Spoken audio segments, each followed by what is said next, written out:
এটা বিশেষ বার্তা প্রতিটা বাংলা ভাষাভাষী মানুষ, বিশেষ করে পশ্চিম বাংলার মানুষের উদ্দেশ্য করে।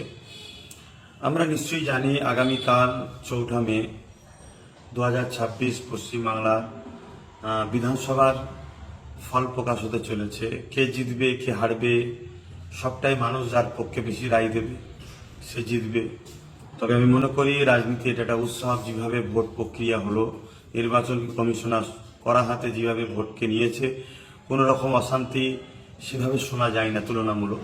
কিন্তু কয়েকদিন ধরে যেখানে স্ট্রং রুম আছে সেখানে যেভাবে ক্যামেরা অনেক সময় বন্ধ থাকছে থাকছে, এটা একটা প্রশ্নচিহ্ন যেমন রয়ে যাচ্ছে। পাশাপাশি আগামীকাল রেজাল্ট যেদিকেই যাক, আমরা মনে করি আমরা সবাই বাঙালি, আমরা পশ্চিমবাংলার মানুষ। দেশ মানুষকে অধিকার দিয়েছে, তুমি তোমার পছন্দের ক্যান্ডিডেট এবং পছন্দের দলকে তুমি পছন্দ করবে, সাপোর্ট করবে, ভোট দেবে। এটা ভারতবর্ষের একটা সৌন্দর্য। এই সৌন্দর্যতে যে যাকে পছন্দ হয়েছে ভোট দিয়েছে, এটাকে নিয়ে যেন কোনো রকম হিংসা না হয়।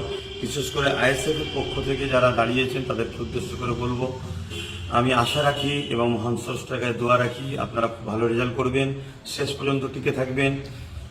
তথাকথিত কিছু মিডিয়ার খবর দেখে যেন নিজেদের মধ্যে মতনৈক্য তৈরি করবেন না, বেরিয়ে চলে আসবেন না, শেষ পর্যন্ত থাকবেন। কেন চারিদিকে কান পাতলে যেটা দেখা যাচ্ছে, 15 বছর মানুষ ভোট দিতে পারেনি, ভোট দিতে পেরেছে।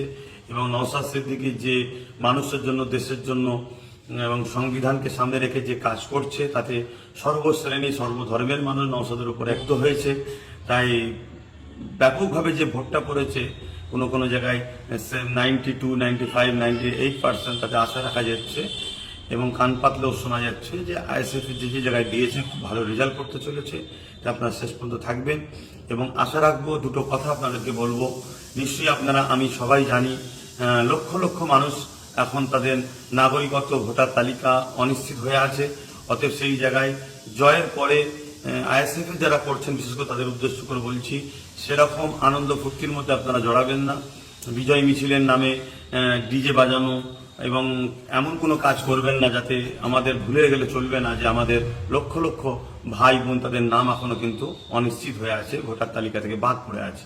যতক্ষণ না তাদের ভোটার তালিকাতে আমরা আন্দোলন করে, লড়াই করে, আইনি সহযোগিতা নিয়ে তাদেরকে ভোটার তালিকায় নাম নিয়ে আসতে পারছি, ততক্ষণ আমাদের এই কাজ কিন্তু এখনো মাথার উপরে রয়েছে জিম্মা হিসাবে। বাকি আরও তো কাজ রয়েছে, এটা একটা বড় জিম্মা কিন্তু আমাদের মাথায় উপরে আছে, এটা দায়িত্ব আমাদের।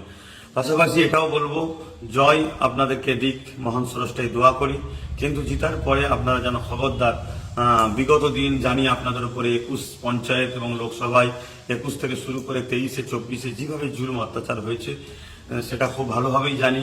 কিন্তু আমরা তো সমাজ পরিবর্তন করতে এসেছি বা এসেছেন, তাই প্রতিশোধ নয়, মানুষকে ভালোবাসা দিন।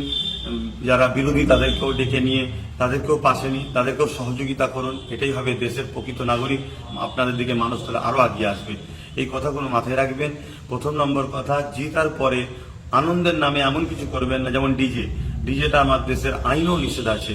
এবং এমন কিছু আনন্দ হুল্লোড় করবেন না, আমাদেরকে মাথায় রাখতে হবে লক্ষ লক্ষ মানুষের যে নাম এখন ভোটার তালিকাতে অনিশ্চিত হয়ে আছে, তারা যেন মনে কষ্ট না পায়, সেটাকেও মাথায় রাখতে হবে। এবং কোনো রকম প্রতিশোধ বা প্রতিহিংসা, কোনো রকম ফিতনাতে জড়াবেন না। জানি আপনাদের অনেক জুলুম করেছে, কিন্তু যে মাফ করে সে মাফকারী কিন্তু অনেক বড় মানুষ হয়, এটাকে মাথায় রাখবেন। আশা রাখছি আপনাদের জয় কামনা করছি মহান স্রষ্টার কাছে। বিশেষ করে আইএসএফ যেসব জায়গায় দিয়েছে, তাদের আল্লাহ যেন জিতায়, মহান স্রষ্টা অনেক ভালো রেজাল্ট করায়, এই দোয়া করছি। সকলে নিজের কাজ দায়িত্ব নিয়ে পালন করবেন, কোনোভাবে বিচলিত হবেন না, কোনো রকম গুজবে কান দেবেন না, কোনো রকম প্ররোচনায় পা দেবেন না। তথাকথিত গদি মিডিয়া বিগত সময় যেসব করেছে, আর রেজাল্ট বাইরে হওয়ার আগে দেখিয়ে দিয়েছে অনেক সিট অমুক আগিয়ে আছে, এরকম কোনো খবরে গুজবে কান দিয়ে নিজেদের মনকে ভেঙে ফেলবেন না। আশা রাখছি আপনারা সুস্থভাবে কাজ করবেন। ভালো থাকেন।